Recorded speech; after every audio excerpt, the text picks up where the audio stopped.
Mi smo dolgo časa se iskali, 3-4 leta je trajalo, da se ta skupina igralcev, ki je naredila res za mene top rezultat, pa če danes to hoče kdo priznati od prejšnje generacije, mi čisto vseeno, ne. Da je potem našla ta svoj jazet, našla to svojo notranjost, ki je bila samozavestna, hrabra, odločna. Vse to skupaj, kar se je v zgodovini klubskega slovenskega nogometa in reprezentančnega nogometa zgodilo, ko so se zgodili veliki rezultati.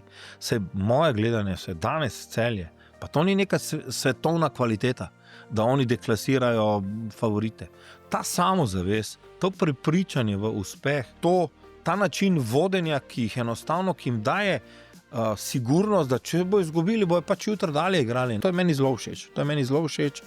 In na koncu je to mogoče zdaj bistvenejše, da prebereš igralca, ali je to sposoben, kot pa ali je po kvaliteti je vse to skupaj 50-50. Tu je vse zelo mala sostopanja.